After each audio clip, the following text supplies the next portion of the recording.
Hello everyone, my self शिवंशिका और आज हम इंडियन ज्योग्राफी के मोस्ट इम्पॉर्टेंट चैप्टर परिवहन को देखेंगे, जिसका आज पार्ट 2 है और इस चैप्टर को हम क्वेश्चन एंड आंसर के फॉर्मेट में सॉल्व करेंगे। The next topic will B प्रधानमंत्री ग्राम सड़क योजना। प्रधानमंत्री ग्राम सड़क योजना की शुरुआत की तिथि किस वर्ष हुई थी? तो 25 दिसंबर 2000 को। शुरुआत के समय प्राइम मिनिस्टर ग्राम सड़क योजना को किस प्रकार की योजना के रूप में लॉन्च किया गया था? 100% केंद्र प्रायोजित योजना के रूप में। प्राइम मिनिस्टर ग्राम सड़क योजना का मुख्य उद्देश्य क्या है? ग्रामीण बस्तियों को हर मौसम में चालू रहने वाली संपर्क सुविधा करवाना। भारत निर्माण के अंतर्गत मैदानी इलाकों में प्राइम मिनिस्टर ग्राम सड़क योजना के तहत न्यूनतम कितनी जनसंख्या वाली बस्तियों को जोड़ने का लक्ष्य था? 1000 या उससे अधिक।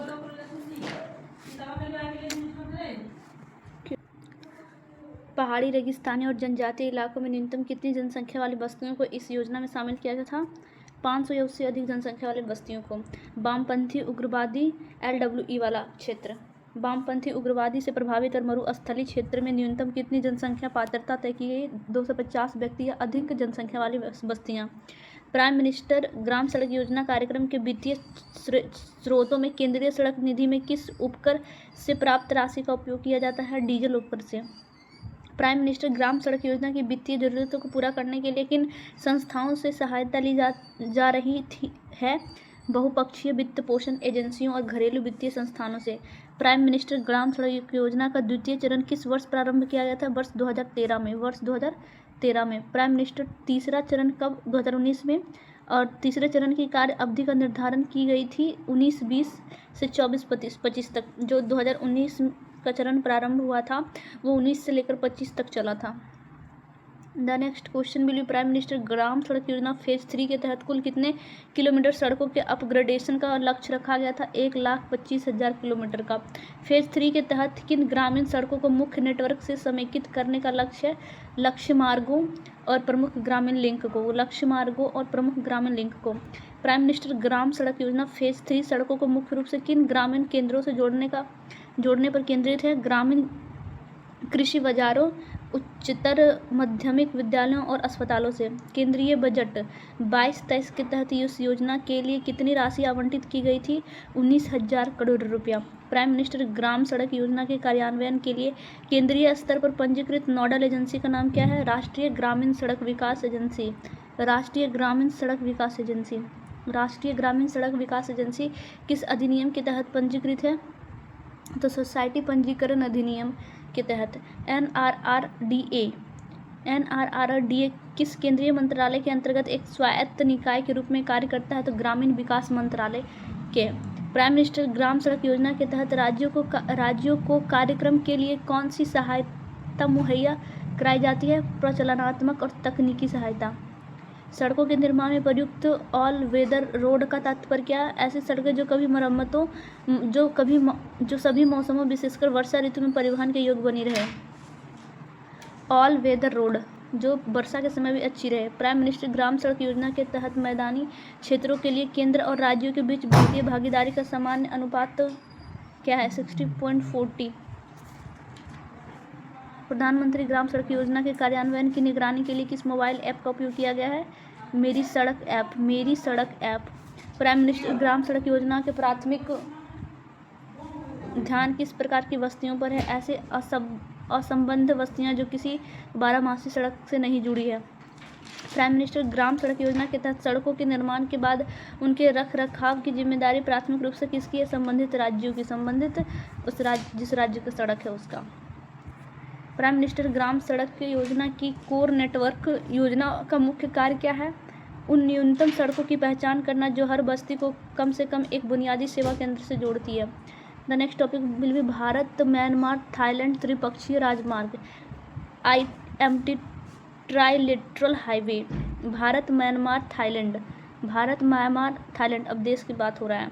त्रिपक्षीय राजमार्ग कहाँ से प्रारंभ होकर कहाँ तक प्रस्तावित होती है? कोलकाता। भारत का कोलकाता से म्यांमार होते हुए बैंकॉक थाईलैंड तक जाती है। यह त्रिपक्षीय राजमार्ग भारत को किस महत्वपूर्ण वैश्विक क्षेत्र से जोड़ने की एक महत्वाकांक्षी परियोजना है? दक्षिण पूर्व एशिया से। इस त्रिपक्षीय राजमार्ग को पूर्ण करने का प्रारंभिक लक्ष्य वर्ष क्या निर्धारित किया गया? वर्ष 2016। अच्छा 2016 में इसको लक्ष्य को पूरा करने का सोचा है। यह राजमार्ग भारत के किस पूर्वोत्तर राज्य को म्यांमार की सीमा से जोड़ता है? मणिपुर मोरे सीमा के माध्यम से। रणनीतिक दृष्टि से यह परियोजना भारत की किस विदेश नीति का एक मुख्य हिस्सा है? Act east policy. इस राजमार्ग के पूरी तरह चालू होने से भारत और किस क्षेत्रीय संगठन के बीच व्यापार को बढ़ावा मिलेगा? आसियान देश के बीच। त्रिपक्षीय राजमार्ग म्यांमार के किस प्रमुख क्षेत्र या शहर से होकर गुजरता है? मांडले और तामू जैसे क्षेत्रों से। इस परियोजना का दक्षिणी पूर्वी एशिया के देशों के लिए क्या महत्व बताया गया है? यह इन देशों के आर्थिक और कूटनीतिक संबंधों के लिए वरदान साबित होता है। इस अंतर्राष्ट्रीय राजमार्ग के विकास में भारत की ओर से कौन सी निर्माण एजेंसी मुख्य भूमिका निभा रही है? भारतीय राष्ट्रीय राजमार्ग प्राधिकरण और सीमा सड़क संगठन। भूमि आधारित इस परिवहन नेटवर्क का मुख्य उद्देश्य क्या है? समुद्री मार्ग पर निर्भरता कम करना और सीमा पार व्यापार की लागत व समय घटाना।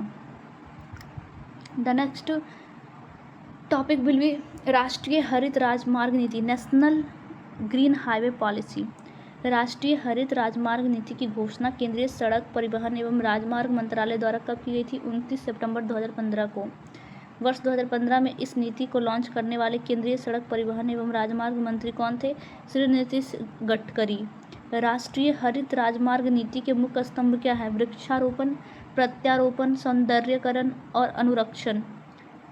प्लांटेशन, ट्रांसपोर्टेशन, ब्यूटिफिकेशंस और मेंटेनेंस, अनुरक्षण। इस नीति के क्रियान्वयन के लिए किस वर्ष एक राष्ट्रीय स्तर के फ्रेमवर्क या दिशा निर्देश को जारी किया गया? 2015 में ही। सड़क निर्माताओं के लिए कुल परियोजना लागत का कितना प्रतिशत वृक्षारोपण निधि के रूप में अलग रखना अनिवार्य किया गया? 1%। इस नीति के तहत राजमार्गों के विकास और हरित पट्टियों के निर्माण में किस संस्थाओं की भागीदारी को शामिल किया जाएगा? समुदाय, किसान, निजी क्षेत्र, गैर सरकारी संगठन, सरकारी एजेंसियों और वन विभाग को। राष्ट्रीय हरित राजमार्ग नीति का प्राथमिक उद्देश्य पर्यावरण के संदर्भ में क्या है? राजमार्गों को पर्यावरण अनुकूल और कार्बन न्यूट्रल बनाने की दिशा में काम करना। हरित राजमार्ग के विकास के लिए अगले 5 वर्षों में कितनी राशि खर्च करने का लक्ष्य रखा गया? 5,000 करोड़ रुपए से अधिक। मार्च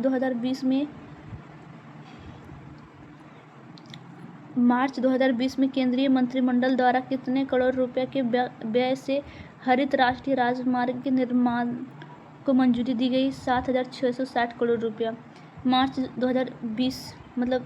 2020 की इस मंजूरी के तहत कुल कितने किलोमीटर हरित राष्ट्रीय राजमार्ग के निर्माण का लक्ष्य? 780 किलोमीटर। हरित राजमार्ग नीति का स्थानीय स्तर पर सामाजिक आर्थिक लाभ क्या है? स्थानीय लोगों और विशेषकर ग्रामीण महिलाओं के लिए रोजगार के अवसरों का सृजन। राजमार्गों के किनारे वृक्षारोपण से पर्यावरण में होने वाले सबसे बड़ा प्रत्यक्ष लाभ क्या है? वायु प्रदूषण के प्रभाव को कम करना और ग्रीन हाउस गैस GHG के उत्सर्जन को सोखना। इस नीति के तहत सड़कों के किनारे केवल स्थानीय पौधों को प्राथमिकता क्यों दी जाती है? क्योंकि वे स्थानीय जलवायु के अनुकूल होते हैं और उन्हें कम पानी और रखरखाव की आवश्यकता होती है। सड़क दुर्घटना को कम करने में हरित राजमार्ग किस प्रकार सहायक होता है? वृक्षों की कतारें विपरीत दिशा में आने वाले वाहनों की तेज रोशनी को रोकती है, जिससे चालकों का ध्यान नहीं भटकता है। राष्ट्रीय हरित राजमार्ग नीति किस सतत विकास लक्ष्य को प्राप्त करने में भारत की मदद करती है? तो सस्टेनेबल डेवलपमेंट ग्रोथ 13, जलवायु कार्रवाई और SDG 15 भूमि पर जीवन और SDG 15 जलवायु कार्रवाई। The next topic will B हरित राष्ट्रीय राजमार्ग गलियारा परियोजना। हरित राष्ट्रीय राजमार्ग गलियारा परियोजना। भारत सरकार ने हरित राष्ट्रीय राजमार्ग गलियारों के निर्माण के लिए विश्व बैंक के साथ समझौते कब हस्ताक्षर किया है? 22 दिसंबर 2020 को। GNHCP परियोजना के लिए विश्व बैंक के साथ कुल कितने ऋण या सहायता राशि का समझौता किया गया था? 500 मिलियन अमेरिकी डॉलर का।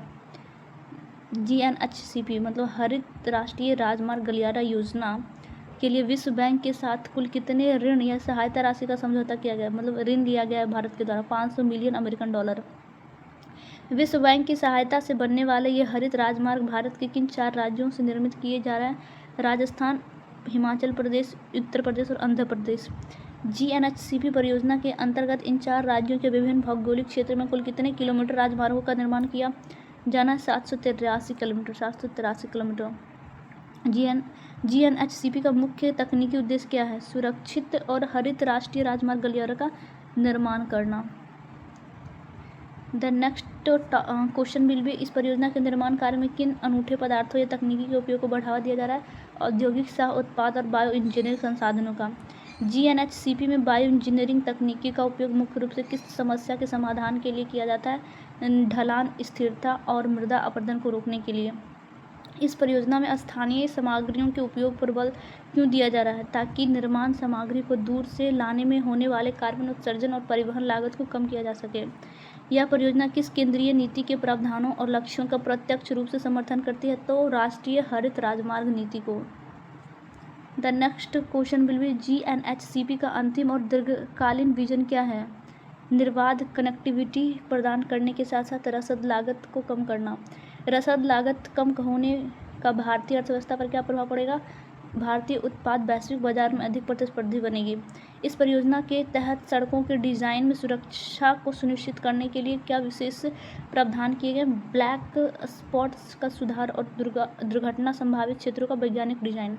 औद्योगिक उप उत्पादन जैसे फ्लाई ऐश या स्लैग का सड़क निर्माण में उपयोग करने का क्या लाभ है? यह अपशिष्ट प्रबंधन में मदद करता है और प्राकृतिक संसाधनों की खपत घटाता है। GNHCP परियोजना पर्यावरण संरक्षण के साथ साथ किस अन्य महत्वपूर्ण पहलू को मजबूती देता है? तो जलवायु जुझारू बुनियादी ढांचा तैयार करने को। ग्रामीण विकास मंत्रालय के तहत संचालित प्राइम मिनिस्टर ग्राम सड़क योजना का प्राथमिक फोकस किस प्रकार के समावेशन पर है? भौगोलिक और आर्थिक समावेशन पर। प्राइम मिनिस्टर ग्राम सड़क योजना के तहत प्रमुख ग्रामीण लिंक का क्या कार्य है? यह कृषि उत्पाद क्षेत्रों को बड़े विपणन केंद्रों या राष्ट्रीय राज्य या राजमार्गों से जोड़ती है। The next question will B, Bihar जैसे घनी आबादी वाले मैदानी राज्य के लिए प्राइम मिनिस्टर ग्राम सड़क योजना की न्यूनतम जनसंख्या पात्रता सीमा क्या रही है? 500 या अधिक व्यक्ति। समान मैदानी मानकों के अनुसार। पर्यावरण, वन और जलवायु परिवर्तन मंत्रालय MOEFCC की भूमिका राष्ट्रीय हरित राजमार्ग नीति में किस रूप में है? तकनीकी मानकों के निर्धारण और वन भूमि डायवर्जन की मंजूरी देने में। त्रिपक्षीय राजमार्ग का कोलकाता बैंकॉक मार्ग भारत की किस आर्थिक नीति का पूरक माना जाता है? नेबरहुड फर्स्ट और लुक ईस्ट का उन्नत रूप एक्ट ईस्ट नीति। हरित राजमार्ग के विकास में प्रत्यारोपण तकनीकी का क्या अर्थ है? सड़क चौड़ीकरण के दौरान पुराने पेड़ों को काटने के बजाय उन्हें जड़ सहित उखाड़कर दूसरी जगह वैज्ञानिक विधि से दोबारा लगाना। The next question will B, विश्व बैंक द्वारा वित्त पोषित GNHCP परियोजना के तहत उत्तर प्रदेश का कौन सा हिस्सा मुख्य रूप से लाभान्वित हो रहा है? बुंदेलखंड और पिछड़े क्षेत्रों के राष्ट्रीय राजमार्ग link. PMGSY prime minister Gram Sadak योजना के क्रियान्वयन में गुणवत्ता नियंत्रण के कितने स्तर निर्धारित है? त्रिस्तरीय गुणवत्ता नियंत्रण प्रणाली। राष्ट्रीय हरित राजमार्ग नीति के तहत वृक्षारोपण की देखरेख और ऑडिट के लिए किस आधुनिक तकनीकी का उपयोग किया जाता है? तो GIS और रिमोट सेंसिंग मैपिंग तकनीकी का। प्राइम मिनिस्टर ग्राम सड़क योजना का समेकन ग्रामीण अर्थव्यवस्था को कैसे सुदृढ़ करता है? तो यह कृषि उपज को बिना किसी बाधा के और कम समय में खराब होने से पहले बाजारों तक पहुंचाता है। तो नेक्स्ट हमारा क्वेश्चन है, GNHCP परियोजना के तहत राजमार्गों के निर्माण में हरित शब्द का क्या संकेत है? कम कार्बन फुटप्रिंट, संसाधनों का पुनर्चक्रण और पर्यावरण के अनुकूल design. Prime minister Gram Sadak योजना के तहत केवल नई सड़कों का निर्माण ही किया जाता है? नहीं, इसमें मौजूदा ग्रामीण सड़कों का अपग्रेडेशन और सुदृढ़ीकरण भी शामिल है।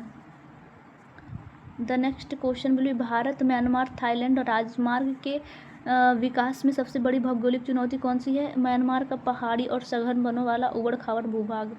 भारतीय राष्ट्रीय हरित राजमार्ग नीति के तहत किस प्रकार के वित्तीय मॉडल या अनुबंधन कॉन्ट्रैक्टिंग को प्राथमिकता दी जाती है? तो सार्वजनिक निजी भागीदारी को मॉडल को।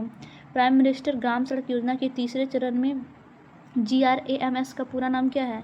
ग्रामीण कृषि बाजार, ग्रामीण कृषि बाजार, ग्रामीण एग्रीकल्चर मार्केट्स। AMS ग्रामीण एग्रीकल्चर मार्केट। हरित राजमार्ग गलियारा परियोजना का क्रियान्वयन भारत की किस केंद्रीय एजेंसी द्वारा किया जाता है? सड़क परिवहन और राजमार्ग मंत्रालय के माध्यम से। सड़क परिवहन क्षेत्र से होने वाले प्रदूषण को कम करने के लिए हरित राजमार्ग नीति के अलावा सरकार किस बड़े मिशन पर काम कर रही है? तो राष्ट्रीय हरित हाइड्रोजन मिशन और इलेक्ट्रॉनिक वाहन की नीति पे। वेरी गुड प्राइम मिनिस्टर जी। प्राइम मिनिस्टर ग्राम सड़क योजना का सामाजिक प्रभाव मुख्य रूप से किन क्षेत्रों में देखा गया है? तो लड़कियों की उच्च शिक्षा तक पहुंच और संस्थागत प्रसव दरों में वृद्धि में। GNHCP परियोजना के तहत शामिल हिमाचल प्रदेश राज्य में हरित राजमार्ग निर्माण की क्या विशेष चुनौती है? भूस्खलन प्रवण क्षेत्र होने के कारण वहाँ अत्यधिक बायो इंजीनियरिंग की आवश्यकता। सड़क किनारे लगाए जाने वाले वृक्षों की अनुरक्षण की अवधि सामान्यतः कितने वर्ष की निर्धारित की जाती है? तो कम से कम 5 वर्ष की अवधि, ताकि पौधे को पूरी तरह स्थापित हो सके। सड़क किनारे लगाए जाने वाले वृक्षों के अनुरक्षण मेंटेनेंस की अवधि सामान्यतः कितने वर्ष की निर्धारित की जाती है? 5 वर्ष की। प्राइम मिनिस्टर ग्राम सड़क योजना के किस चरण में मुख्य रूप से ग्रामीण विकास को गति देने के लिए बजट में भारी बढ़ोतरी की गई है? तो तीसरे चरण, जिसका बजट 2022-23 में 1900 करोड़ रुपया था। 22-23 में 1900 करोड़ रुपया था। भारत का कौन सा पड़ोसी देश भारत, म्यांमार, थाईलैंड त्रिपक्षीय राजमार्ग को आगे बढ़ने या इसमें शामिल होने की इच्छा जता चुका है? तो बांग्लादेश और लाओस। बांग्लादेश और Laos. The next question will B GNHCP परियोजना के 4 राज्यों में से कौन सा राज्य भारत के पश्चिमी भाग का प्रतिनिधित्व करता है? तो राजस्थान। राष्ट्रीय हरित राजमार्ग नीति के तहत वृक्षारोपण गतिविधियों से किस प्रकार के स्थानीय स्टार्टअप्स या कुटीर उद्योग को बढ़ावा मिलता है? तो निजी और सरकारी पादप नर्सरी उद्योगों को। प्राइम मिनिस्टर ग्राम सड़क योजना के तहत निर्मित सड़कों की जियो टैगिंग क्यों की जाती है? परियोजना की वास्तविक प्रगति की जांच और पारदर्शिता सुनिश्चित करने के लिए। सड़क निर्माण में प्रयुक्त बायो इंजीनियरिंग संसाधन मुख्य रूप से किस सामग्री से बने होते हैं? तो जूट के, जियो टेक्सटाइल और स्थानीय वनस्पतियों की जड़ों से। The next question will be prime minister Gram Sadak Yojana का प्रशासनिक नियंत्रण राज्य स्तर पर समानता किस विभाग के पास होते हैं? तो ग्रामीण कार्य विभाग के पास, रूल वर्क डिपार्टमेंट के पास। त्रिपक्षीय राजमार्ग के माध्यम से भारत की मुख्य भूमि को सीधे किस अंतर्राष्ट्रीय जलमार्ग या बंदरगाह प्रणाली नेटवर्क से जोड़ने का प्रयास है? मेकॉन्ग गंगा सहयोग नेटवर्क से। मेकॉन्ग गंगा सहयोग नेटवर्क से। राष्ट्रीय हरित राजमार्ग नीति के तहत राष्ट्रीय राजमार्गों को कितने मीटर चौड़ी हरित पट्टी से लैस करने की योजना है? तो यह सड़क की चौड़ाई और उपलब्ध भूमि के आधार पर तय की जाती है। Prime minister Gram Sadak Yojana phase 3 के तहत अपग्रेड की जाने वाली सड़कों की चौड़ाई सामान्यतः ग्रामीण सड़कों से अधिक क्यों रखी जा रही है? ताकि वो बढ़ते ग्रामीण यातायात और भारी कृषि वाहनों का भार सह सकें। GNHCP परियोजना के तहत विश्व बैंक द्वारा दी जाने वाली सहायता किस प्रकार की वित्तीय श्रेणी में आती है? तो दीर्घकालिक रियायती ऋण, development policy loan, project financing के अंतर्गत। सड़क परिवहन एवं राजमार्ग मंत्रालय के अनुसार हरित राजमार्ग के निर्माण से भारत के कुल कार्बन फुटप्रिंट में प्रतिवर्ष कितने प्रतिशत की कमी का अनुमान है?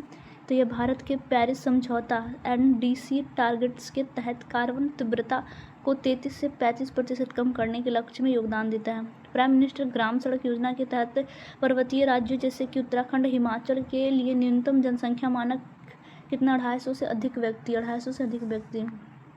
The next question will B Bharat, Myanmar, Thailand राजमार्ग का विकास किस वैश्विक संपर्क पहल का मुकाबला करने की भारत की रणनीति का हिस्सा है? तो चीन की belt and road initiative BRI का एक सुरक्षित विकल्प है। हरित राजमार्ग के विकास में किस प्रकार की सिंचाई प्रणाली के उपयोग की सिफारिश की गई है? तो ड्रिप सिंचाई और वर्षा जल संचयन प्रणाली की। GNHCP परियोजना के सफल क्रियान्वयन के बाद इसे भारत के अन्य राज्यों में लागू करने के लिए किस मॉडल का उपयोग किया जाएगा? इसे एक प्राकृतिक मॉडल या बेंचमार्क के रूप में उपयोग किया जाएगा, ताकि भविष्य के सभी राष्ट्रीय राजमार्ग हरित मानक पर बन सकें। The next topic will B नए रेल संभाग एवं मंडल। भारत में पुनर्गठित 18 रेल क्षेत्रों के अतिरिक्त कितने नए रेल संभाग सृजित किए गए हैं? तो 8 नए रेल विभाग सृजित किए गए। 8 नए रेल विभागों में यूपी का कौन सा प्रमुख ऐतिहासिक शहर शामिल है? आगरा। गुजरात का कौन सा प्रमुख औद्योगिक शहर 8 रेल संभागों की सूची में शामिल है? अहमदाबाद। आंध्र प्रदेश का कौन सा शहर इन नए 8 रेल संभागों का हिस्सा है? तो गुंटूर। महाराष्ट्र का कौन सा जिला नए 8 रेल संभागों के तहत शामिल है? तो नंदे। महाराष्ट्र के सुप्रसिद्ध पुणे शहर किस संख्या क्रम के तहत नए रेल संभाग में शामिल किया गया है? क्रम संख्या 5। छत्तीसगढ़ का कौन सा प्रमुख औद्योगिक शहर 8 नए रेल संभाग में शामिल है? रायपुर। नए सृजित 8 रेल संभागों में रंगिया नामक स्थान शामिल है, यह किस राज्य में स्थित है? असम में। नए 8 रेल संभागों की सूची में शामिल अंतिम स्थान 8 कौन सा है? रंगिया। 8 कौन सा है? रंगिया। ये सभी 8 नए रेल संभाग की स्थिति से पूर्णतः सक्रिय हो गए हैं 1 अप्रैल 2003 से। Next topic will be Konkan railway परियोजना, Konkan railway project. Konkan railway परियोजना मुख्य रूप से भारत के किस तट के राज्यों को जोड़ने के लिए बनाई गई थी? पश्चिमी तट। पश्चिमी तट में गोवा, महाराष्ट्र और कर्नाटका आता है। The next question will be Konkan railway मार्ग किस 3 प्रमुख राज्यों के बीच छोटे से छोटे रेलवे मार्ग द्वारा संपर्क प्रदान करता है? गोवा, महाराष्ट्र और कर्नाटका। कोंकण रेलवे परियोजना के तहत रेल मार्ग प्रदान करने के लिए रेलवे बोर्ड द्वारा किस वर्ष की पहल की गई थी? मार्च 1990 का। कोंकण रेलवे परियोजना का प्रारंभ किस रेलवे संगठन द्वारा किया गया था? कोंकण रेलवे के द्वारा। कोंकण रेलवे परियोजना में महाराष्ट्र के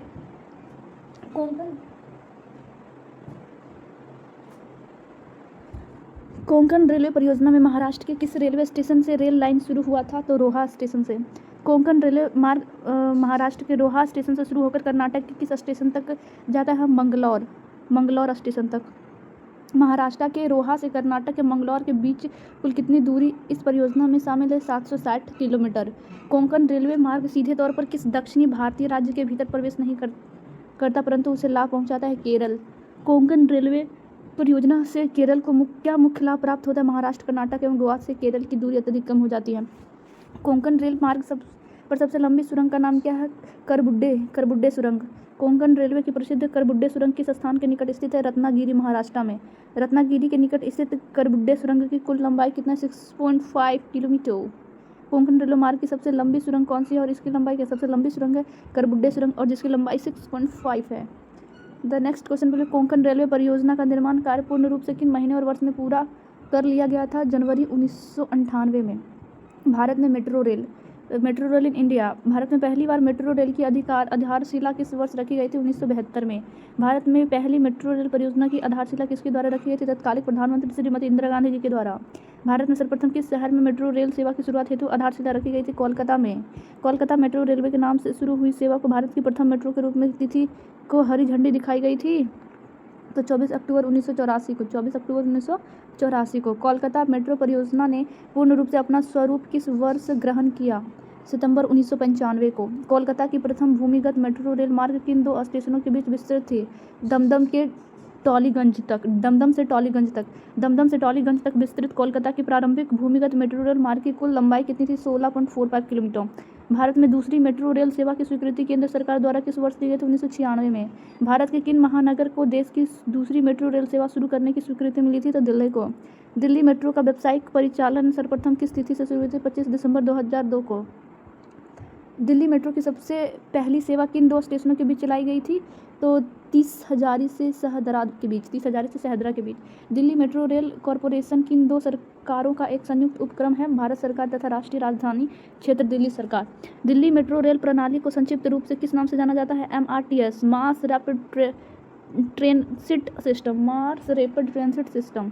MRTS का पूर्ण फुल फॉर्म क्या है? Mars rapid transit system. किस अधिनियम के तहत राष्ट्रीय राजधानी क्षेत्र बेंगलुरु, मुंबई, चेन्नई जैसे महानगरों में मेट्रो परियोजना को कानूनी आधार दिया गया था? मेट्रो रेलवे संशोधन अधिनियम 2009। मेट्रो रेलवे संशोधन अधिनियम 2009 को किस समयावधि के दौरान लागू किया गया था? 16 अक्टूबर 2009 से 16 नवंबर 2009 के बीच। 16 अक्टूबर से 16 नवंबर 2009 के बीच। बेंगलुरु में मेट्रो रेल सेवा की शुरुआत किस तिथि को हुई थी? 20 अक्टूबर 2011 को। बेंगलुरु मेट्रो रेल सेवा को स्थानीय स्तर पर किस नाम से जाना जाता है? नम्मा मेट्रो। बेंगलुरु मेट्रो सेवा को नम्मा मेट्रो के नाम से जाना जाता है। कन्नड़ भाषा में नम्मा मेट्रो शब्द का वास्तविक रूप क्या? हमारी मेट्रो। दक्षिण भारत की पहली मेट्रो सेवा के लिए ढांचागत सुविधाओं का विकास किस देश के सहयोग से किया गया था? जापान के सहयोग से। बेंगलुरु मेट्रो मतलब नम्मा मेट्रो दक्षिण भारत की पहली मेट्रो है। इसे किस विदेशी सहायता से विकसित किया गया था? जापान से। देश का चौथा मेट्रो रेल सेवा वाला शहर कौन सा है? मुंबई। मुंबई मेट्रो रेल सेवा की कुल लंबाई कितनी दर्ज की गई है? 11.4 kilometre. The next question will B Mumbai की पहली मेट्रो रेल सेवा मुख्य रूप से किन क्षेत्रों को जोड़ने का काम करती है? तो पूर्वी एवं पश्चिमी उपनगर को। The next topic will B पहली बुलेट ट्रेन परियोजना, first bullet train project. Bharat में पहली बुलेट ट्रेन सेवा किस देश के तकनीकी और वित्तीय सहयोग से चलाई जा रही है? जापान।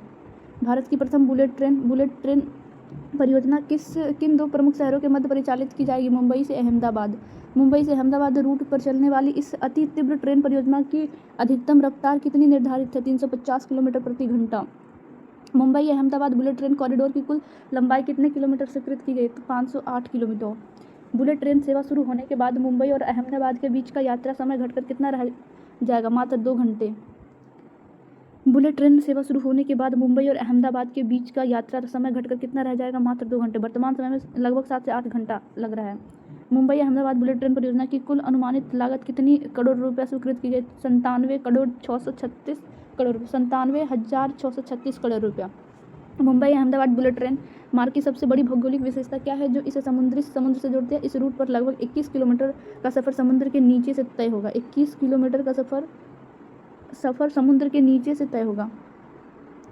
द नेक्स्ट क्वेश्चन में बुलेट ट्रेन परियोजना के तहत समुद्र के नीचे बनाई जाने वाली सुरंग की कुल लंबाई कितनी होगी? लगभग 21 kilometre. The next topic will be राष्ट्रीय railway Vikas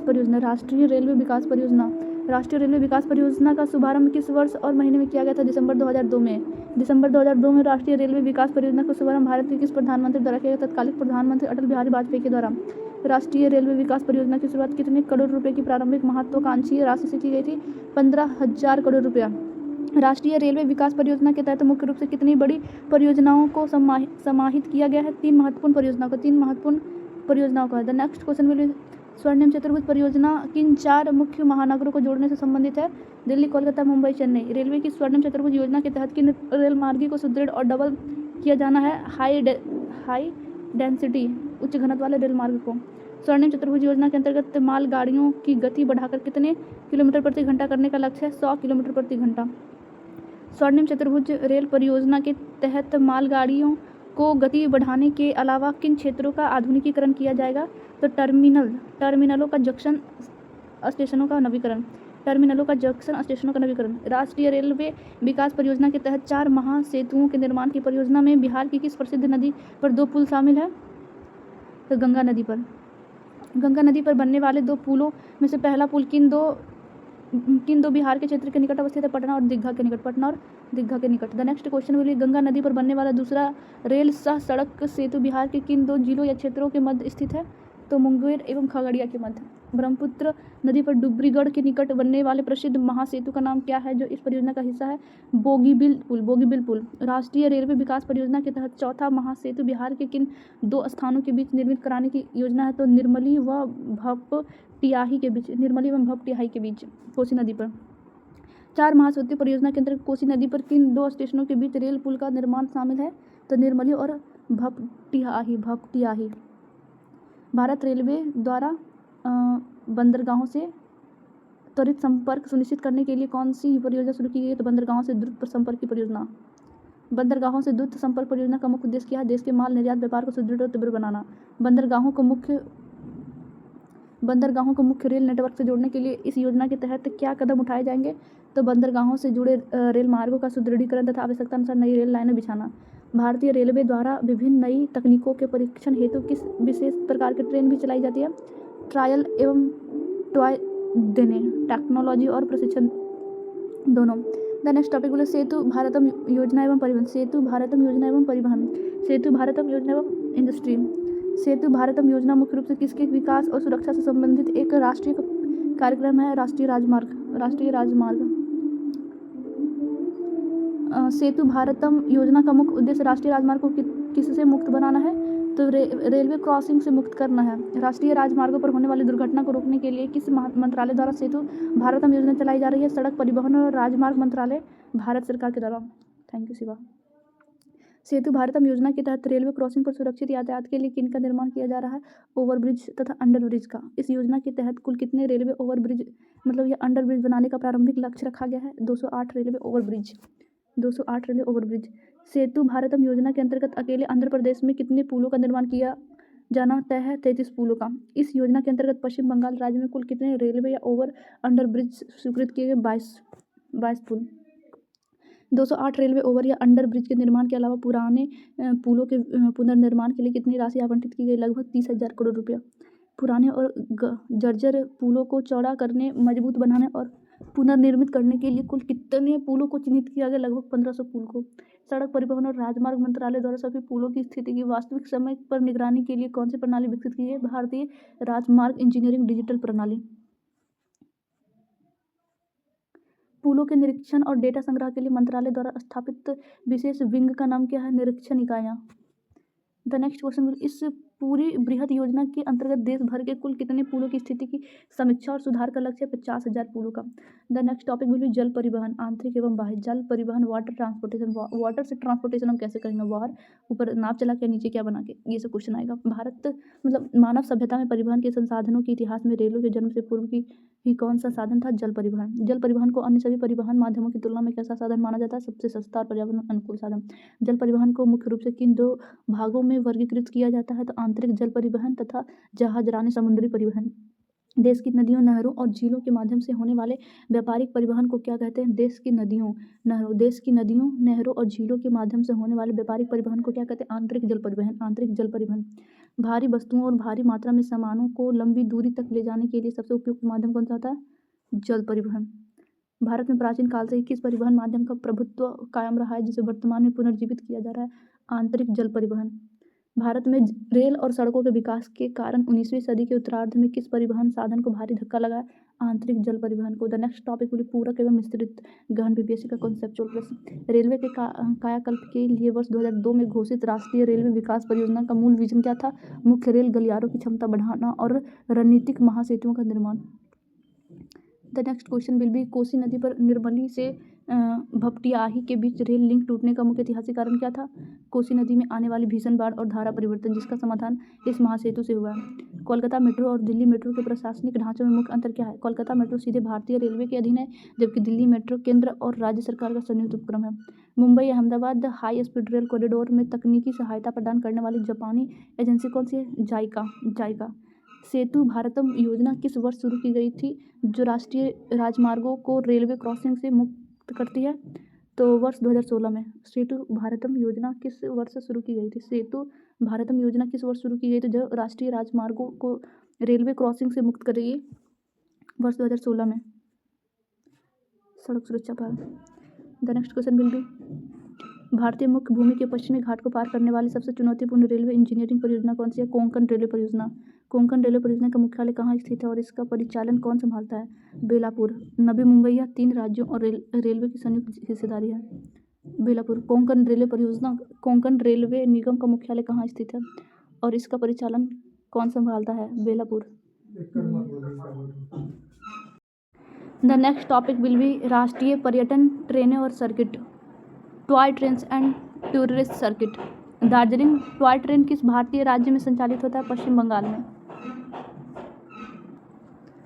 the next question will B Darjeeling toy train किस भारतीय राज्य में संचालित होती है? तो पश्चिम बंगाल में। नीलगिरी माउंटेन ट्रेन भारत के किस दक्षिणी राज्य में स्थित है? तमिलनाडु में। शिमला टॉय ट्रेन का संबंध किस उत्तर भारतीय राज्य से? हिमाचल प्रदेश से। माथेरान टॉय ट्रेन किस पश्चिमी राज्य की प्रमुख पर्यटन विशेषता है? महाराष्ट्र का। पैलेस ऑन व्हील्स किस प्रकार की ट्रेन का उदाहरण है? विलासितापूर्ण पर्यटन ट्रेन का। रॉयल ओरिएंट ट्रेन का संचालन मुख्य रूप से किन राज्यों के सांस्कृतिक पर्यटन के लिए किया जाता है? गुजरात और राजस्थान। बौद्ध धर्म से जुड़े पवित्र स्थलों के दर्शन के लिए कौन सी विशेष सर्किट ट्रेन चलाई जाती है? Buddha Parikrama express. The next topic will be Setu Bharatam Yojana. केंद्र सरकार द्वारा सेतु भारतम कार्यक्रम किस वर्ष शुरू की गई थी? 2016 में। सेतु भारतम योजना का मुख्य प्राथमिक उद्देश्य क्या है? राष्ट्रीय राजमार्ग को रेलवे क्रॉसिंग से मुक्त कराना। राजमार्गों को रेलवे क्रॉसिंग मुक्त बनाने के लिए किन संरचनाओं के निर्माण की योजना है? रेलवे ओवरब्रिज तथा रेलवे अंडरब्रिज। सेतु भारतम कार्यक्रम के तहत रेलवे क्रॉसिंग पर होने वाली दुर्घटनाओं और मौतों को रोकने का लक्ष्य यह किस मंत्रालय की पहल है? सड़क परिवहन और राजमार्ग मंत्रालय का। द नेक्स्ट क्वेश्चन विल पुस्तक के आंकड़ों के अनुसार सेतु भारतम परियोजना के तहत कुल कितनी अनुमानित लागत से RUV बनाने की योजना है 20,800 करोड़ रुपये, 20,800 करोड़ रुपये। इस योजना के अंतर्गत राष्ट्रीय राजमार्ग पर कुल कितने रेलवे ओवरब्रिज या अंडर ब्रिज निर्माण का लक्ष्य शुरुआत में रखा गया? 208 रेलवे ब्रिज का। सेतु भारतम के तहत देश के पुराने और जीर्ण पुलों के सुधार और सुदृढ़ीकरण हेतु कितनी राशि आवंटित की गई है? 30,000 करोड़ रुपया। परियोजना के तहत देश के लगभग कितने पुराने और जीर्ण पुलों के चरणबद्ध ढंग से बदलने का चौड़ा करने का लक्ष्य? लगभग 1500 पुलों का। द नेक्स्ट क्वेश्चन, सेतु भारतम योजना के अंतर्गत सर्वाधिक रेलवे ओवरब्रिज 33 किस राज्य में स्वीकृत है? आंध्र प्रदेश में। योजना के प्रारंभिक डेटा के तहत पश्चिम बंगाल में कुल कितने रेलवे ओवर ब्रिज या अंडर ब्रिज बनाने का प्रावधान है? 22। BPSC विशेष सेतु भारतम योजना के तहत बिहार राज्य में कुल कितने रेलवे ओवर ब्रिज या अंडर ब्रिज के निर्माण की योजना स्वीकृत है? 20। आंकड़ों के अनुसार कर्नाटक राज्य में सेतु भारतम के तहत कितने पुलों के निर्माण का लक्ष्य रखा गया? 17। राष्ट्रीय राजमार्गों पर सभी पुलों की स्थिति का सर्वेक्षण और सूची तैयार करने के लिए किस प्रबंध प्रणाली की स्थापना की गई है? भारतीय राजमार्ग इंजीनियर अकादमी में भारतीय सेतु प्रबंधन प्रणाली। भारतीय सेतु प्रबंधन प्रणाली का मुख्य कार्यकाल या केंद्र कहाँ स्थापित किया गया है? नोएडा यूपी में। The next question will B, पुलों की स्थिति के निरीक्षण और सर्वेक्षण के लिए किस आधुनिक तकनीकी या इकाइयों का उपयोग किया जा रहा है? मोबाइल निरीक्षण इकाइयों का। सेतु भारतम परियोजना के सुचारू संचालन और सर्वेक्षण हेतु कुल कितनी परामर्शदाता कंपनियों को नियुक्त किया गया है? 11 परामर्शदाता कंपनियों को। IVMS द्वारा शुरुआती चरणों में राष्ट्रीय राजमार्गों के लगभग कितने पुलों के फेहरिस्त या डेटाबेस तैयार किया जा चुका है? 50,000 पुलों का।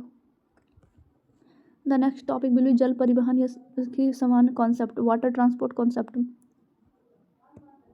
भारत में परिवहन के सभी साधनों में सबसे प्राचीन और पारंपरिक साधन किसे माना जाता है? जल परिवहन को। प्राचीन काल में रेलों के आगमन से पूर्व अंतर्राष्ट्रीय व्यापार का मुख्य माध्यम क्या था? जल परिवहन। भौगोलिक और परिचालन की दृष्टि से जल परिवहन को मुख्य रूप से किन 2 भागों में वर्गीकृत किया गया?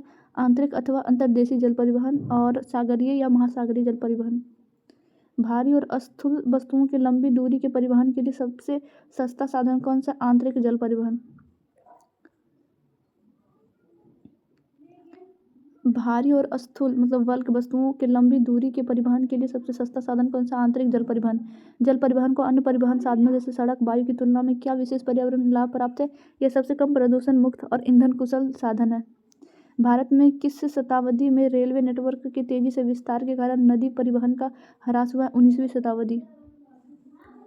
द नेक्स्ट क्वेश्चन विल, आधुनिक काल में सड़कों के अत्यधिक विकास और नदियों से पानी के विचलन ने किस परिवहन प्रणाली को सबसे ज़्यादा प्रभावित किया है? तो अंतर्देशीय नदी जल परिवहन को। कुल देश के परिवहन क्षेत्र में आंतरिक जलमार्गों का अंशदान वर्तमान में घटकर कितना रह गया है? लगभग 0.15%। नेक्स्ट टॉपिक विल बी आंतरिक जलमार्ग नेटवर्क और अवसंरचना नेटवर्क। आंतरिक जलमार्ग नेटवर्क और अवसंरचना। Inland waterways network. भारत में वर्तमान में लगभग कितने किलोमीटर लंबा नौगम्य जलमार्ग उपलब्ध है? लगभग 20,275 किलोमीटर। भौगोलिक रूप से कुछ क्षमता लगभग 14,500 किलोमीटर मुख्य नदियों में मानी जाती है। द नेक्स्ट क्वेश्चन, भारत में कुल नौगम्य जलमार्गों में से कितनी दूरी बड़ी नदियों के अंतर्गत आती है? तो लगभग 3700 किलोमीटर। नदियों के कुल नौगम्य मार्गों में से वास्तविक रूप से केवल कितने किलोमीटर मार्ग का उपयोग यंत्रीकृत नौकाओं द्वारा किया जा रहा है? तो केवल 2000। भारत में नदियों के अतिरिक्त कुल कितने किलोमीटर लंबाई में फैले नहर मार्ग उपलब्ध है जो नौवहन के योग्य है? लगभग 4300 किलोमीटर। देश के कुल उपलब्ध नहर नौगम्य मार्गों में से वर्तमान में केवल कितने किलोमीटर मार्ग पर यंत्रीकृत जलपोत चल रहा है? 900 किलोमीटर। भारत के किस राज्य में सर्वाधिक लंबा आंतरिक जलमार्ग नेटवर्क विद्यमान है? उत्तर प्रदेश में। आंतरिक जलमार्ग की लंबाई के मामले में यूपी के बाद क्रमशः किन राज्यों का स्थान आता है? पश्चिम बंगाल, आंध्र प्रदेश, असम, केरल, बिहार तथा ओडिशा। BPSC विशेष आंतरिक जलमार्ग की कुल लंबाई की क्षेत्रीय रैंकिंग में बिहार का स्थान यूपी और पश्चिम बंगाल राज्यों के सापेक्ष कहाँ आता है? तो 6ठे स्थान पे आता है Bihar. The next topic will be भारतीय अंतर्देशीय जलमार्ग प्राधिकरण। भारत में अंतर्देशीय जलमार्ग का विकास, रखरखाव और नियमन के लिए किस शीर्ष संस्था का गठन किया गया है? तो भारतीय अंतर्देशीय जलमार्ग प्राधिकरण। भारतीय अंतर्देशीय जलमार्ग प्राधिकरण की स्थापना किस वर्ष और महीने में की गई थी? तो अक्टूबर 1986 में। भारतीय अंतर्देशीय जलमार्ग परिवहन का वैधानिक मुख्यालय कहाँ स्थित है? नोएडा में, उत्तर प्रदेश। देश में केंद्रीय अंतर्देशीय जल परिवहन निगम की स्थापना किस वर्ष की गई थी? 1967 ईस्वी में। केंद्रीय अंतर्देशीय जल परिवहन निगम का मुख्यालय भारत के किस महानगर में स्थापित है? कोलकाता में। सरकार ने देश के आंतरिक जल परिवहन को पुनर्जीवित और पोषित करने के उद्देश्य से शुरुआती तौर पर कितने जलमार्गों को राष्ट्रीय जलमार्ग का दर्जा दिया गया? 5 प्रमुख जलमार्गों को।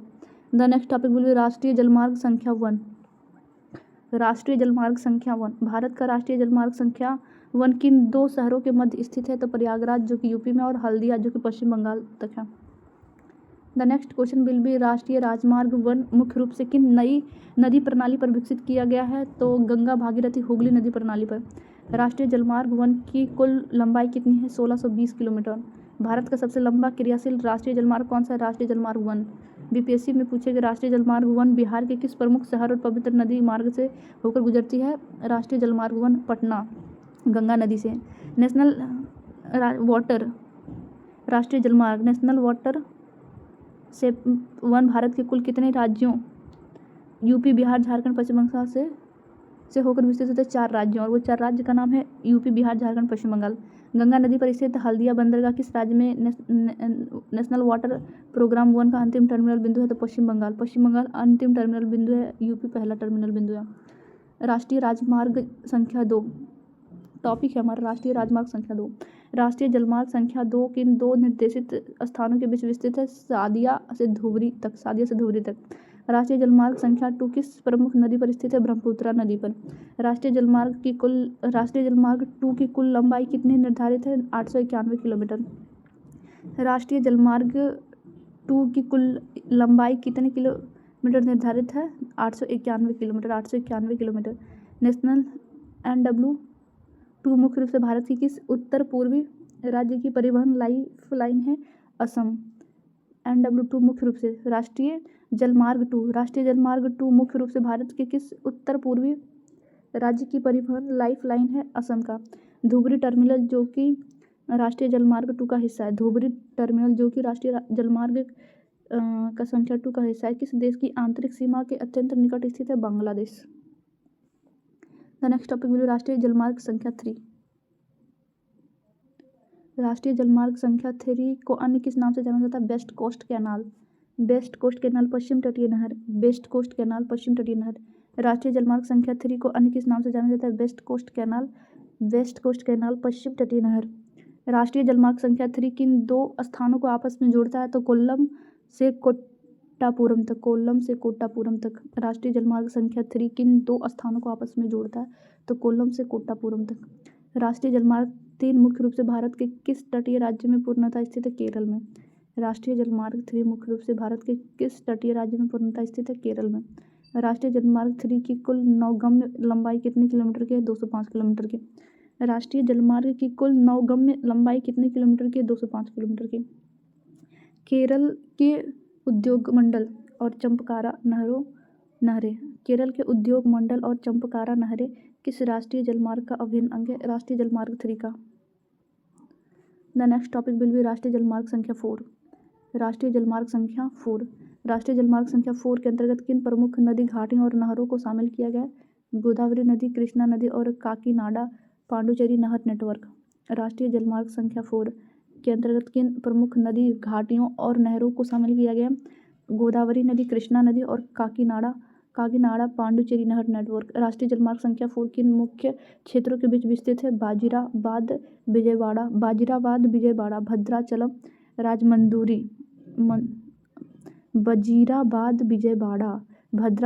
राजमुंदरी और काकीनाडा पांडुचेरी। मैप के आंकड़े के अनुसार राष्ट्रीय जलमार्ग 4 की कुल लंबाई कितनी है? 1078 किलोमीटर। राष्ट्रीय जलमार्ग 4 मुख्य रूप से किन राज्यों और केंद्र शासित प्रदेशों की सीमाओं को कवर करती है?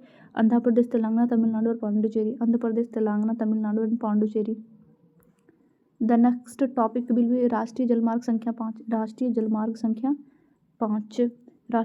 संख्या 5 मुख्य रूप से किन नदियों और तटीय नहरों के नेटवर्क से मिलकर बना है? राष्ट्रीय जलमार्ग संख्या 5 मुख्य रूप से किन नदियों और तटीय नहरों के नेटवर्क से मिलकर बना है? ब्रह्मणी नदी, मताई नदी, महानदी डेल्टा और पूर्वी तटीय नहर। पूर्वी तटीय नहर। राष्ट्रीय जलमार्ग 5 मुख्य रूप से किन 2 बड़े राज्यों के परिवहन को सुगम बनाता है? ओडिशा और पश्चिम बंगाल। राष्ट्रीय जलमार्ग 5 मुख्य रूप से किन 2 राज्यों के परिवहन को किन दो राज्यों के परिवहन को सुगम बनाता है? ओडिशा और Paschim Bengal. The next question will be दत्त मानचित्र के अनुसार राष्ट्रीय जलमार्ग 5 की कुल लंबाई कितनी अंकित है? 588 किलोमीटर। दत्तक मानचित्र के अनुसार राष्ट्रीय जलमार्ग 5 की कुल लंबाई कितनी की अंकित है? 588 किलोमीटर। तलचर और धमरा के औद्योगिक क्षेत्रों को जोड़ने के लिए कौन सा राष्ट्रीय जलमार्ग विकसित किया जा रहा है? राष्ट्रीय जलमार्ग 5। राष्ट्रीय जलमार्ग 6 अब देखते हैं। असम की बराक नदी पर कौन सा राष्ट्रीय जलमार्ग प्रस्तावित या विकसित किया गया? राष्ट्रीय जलमार्ग 6। मैप के अनुसार लखीमपुर से भांगा के बीच बराक नदी पर स्थित जलमार्ग की कुल लंबाई कितनी दर्शाई गई? 121 किलोमीटर। 121 किलोमीटर। भारत के मानचित्र पर प्रदर्शित सभी प्रमुख राष्ट्रीय जलमार्गों नेशनल वाटर 1 से नेशनल वाटर 6 की कुल संचयी लंबाई कितनी है? 4503 किलोमीटर। इन राष्ट्रीय जलमार्गों का संजाल भारत के कुल कितने राज्यों या केंद्र शासित प्रदेशों को आपस में स्पर्श या लाभान्वित करता है? तो 15 राज्यों को। मांडवी जुआरी नदी और कंबर जुआ नहर प्रणाली भारत के किस राज्य का महत्वपूर्ण आंतरिक जलमार्ग है? गोवा का।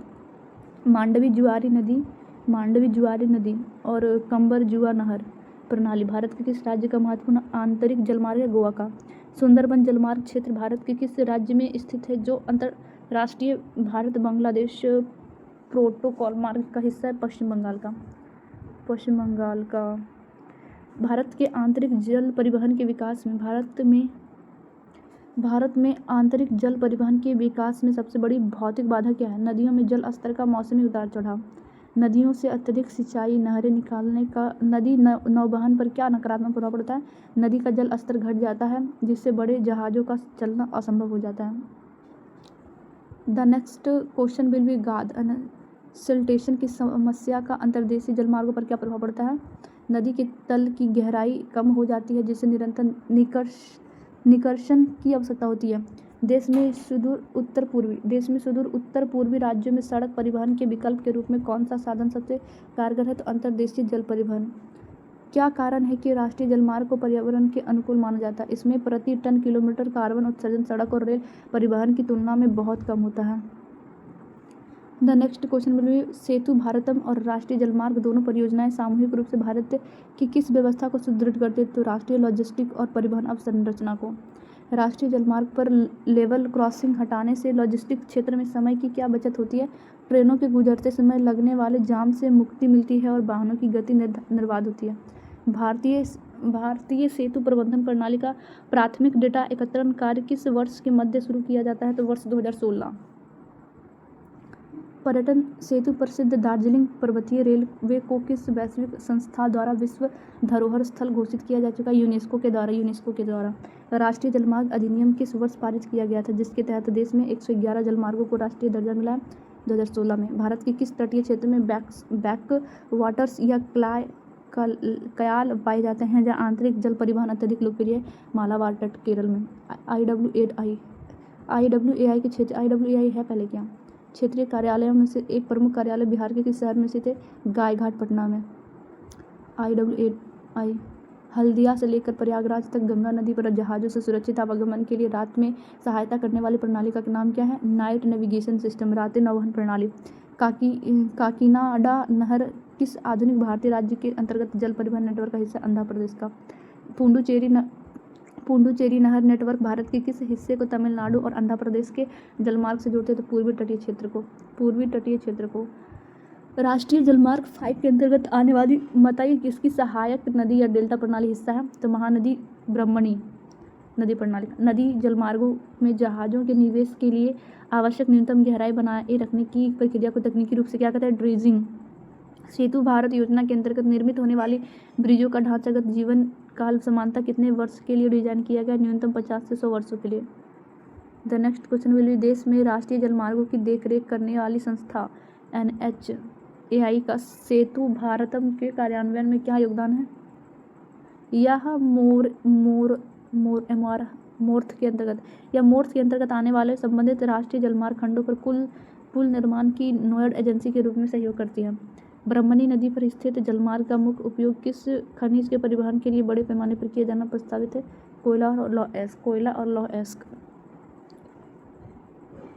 केरल के उद्योगमंडल नहर की कुल लंबाई व्यावसायिक नौवहन के लिए कितनी उपयोगी है? यह राष्ट्रीय जलमार्ग 3 के अंतर्गत आने वाली एक छोटी लेकिन अत्यधिक औद्योगिक रूप से सक्रिय नहर है।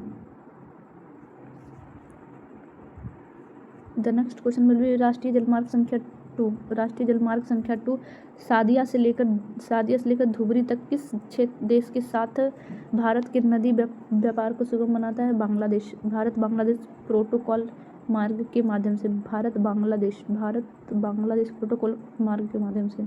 राष्ट्रीय जलमार्ग संख्या 2 सदियों से लेकर धुबरी तक किस देश के साथ भारत के नदी व्यापार को सुगम बनाता है? तो भारत बांग्लादेश प्रोटोकॉल मार्ग के माध्यम से। भारत में अंतर्देशीय जल परिवहन को बढ़ावा देने के लिए चलाई जा रही व्यापक राष्ट्रीय तटीय और नौवहन योजना का नाम क्या है? सागरमाला परियोजना।